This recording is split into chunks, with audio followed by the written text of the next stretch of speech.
ঢাকা আন্তর্জাতিক বাণিজ্য মেলা শুরু হলেও শেষ হয়নি স্টল ও প্যাভিলিয়ন তৈরির কাজ।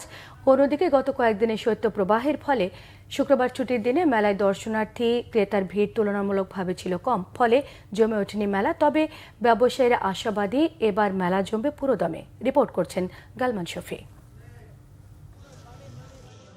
রাজধানীর পূর্বাচলে বুধবার শুরু হয়েছে ২৯তম আন্তর্জাতিক বাণিজ্য মেলা। এবার নিয়ে চতুর্থবারের মতো পূর্বাচলে আয়োজন করা হয়েছে এই মেলা। কয়দিন ধরে কুয়াশা ও শীত থাকায় আজ ছুটির দিনেও দর্শনার্থী ক্রেতার সমাগম ছিল অনেকটাই কম। মেলায় অনেকেই এসেছেন পরিবার পরিজন নিয়ে। আসতে পেরে সন্তুষ্ট তারা। বাবাকে নিয়ে এসেছি, মামনিকে নিয়ে এসেছি, আমার বোনকে নিয়ে এসেছি, আমরা সবাই একসাথে এসেছি।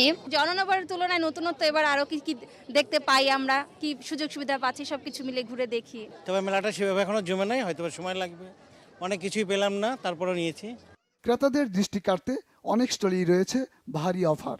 দেখতেছি আর কি অফার আছে, দেখেন ফাটাফাটি অফার খুব সুন্দর, এই জন্য ট্রাই দিতেছি, দেখতেছি। আমরা অফার দিচ্ছি, ফাটাফাটি অফার, মাত্র 1800 টাকা যে কোনো ব্লেজার। গতবার রেট ছিল 2600-2200, এখন আমরা ডিসকাউন্ট দিয়ে মাত্র 1800 টাকা দিচ্ছি। এবছর ব্যবসা ভালো হবে প্রত্যাশা ব্যবসায়ীদের। মেলা আসলে মাত্র তো শুরু হলো, আজকে প্রথম শুক্রবার হিসেবে ধরেন কিছু মানুষ, কিছু ক্রেতা ঢুকতেছে। দিন যত যাবে তত ধরেন এটা বাড়বে আর কি। ইনশাল্লাহ এবার আমরা গতবার থেকে এবার ইনশাল্লাহ আমরা আশাবাদী যে ভালো হবে ইনশাল্লাহ মেলাটা। মেলার নিরাপত্তা ও ট্রাফিক নিয়ন্ত্রণে রয়েছে পর্যাপ্ত আইনশৃঙ্খলা বাহিনী।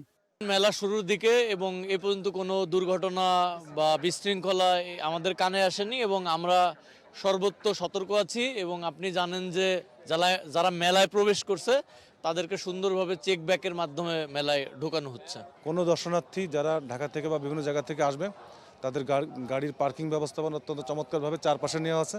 তারা যে কোনো জায়গায় পার্কিং করে মেলা পর্যবেক্ষণ করে আবার তারা ফিরে যেতে পারবে। মেলা শেষ হবে ৩১ জানুয়ারি। গালমান শফি, বাংলা ভিশন, ঢাকা।